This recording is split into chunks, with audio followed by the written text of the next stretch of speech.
Hello everyone, welcome back to my channel. Today I'm going to show you how to make this beautiful DIY lavender flower vase using simple materials. It's easy to make, budget friendly and perfect for decorating your home, office desk or as a handmade gift. So let's get started. First, I took a clean plain glass. Make sure there is no dust or oil on the surface so that the paint sticks properly. Next, I applied a white base coat all over the glass. I spread up the paint evenly using a brush to get smooth finish. Then I left it to dry completely before moving the next step.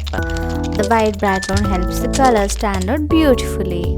Once the paint was dry, I used green paint to draw long, thin lines on the glass. These lines represent the stems of the lavender flowers. I also added a few small leaf lines to make the design look more natural. Now comes the fun part. I took a few cotton earbuds and cut off the cotton tips. Then I painted these small pieces with lavender or blue color. After the paint dried, I carefully glued each piece along the green stems. I placed them close together so they look like tiny lavender flower clusters. Next step, to make the vase more attractive, I added a few small red decorative stones. I glued them in groups of 3 at different places between the flowers.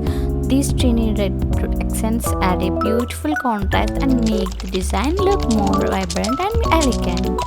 Now comes the final part. To give the vase a rustic and elegant look, I wrapped a brown jute rope around the top edge of the glass and secured it with glue. This small detail makes a big difference and gives the vase a handmade premier finish. And that's it. Our beautiful lavender flower vase is now ready. You can place fresh flowers, artificial flowers or even dried flowers inside it. It also looks great as a table decoration, desk accessory or a thoughtful handmade gift for your friends and family. If you enjoyed this tutorial, don't forget to like this video, share it with your friends and subscribe to my channel for more easy DIY home decor ideas. Thank you so much for watching and I'll see you in my next video. Bye.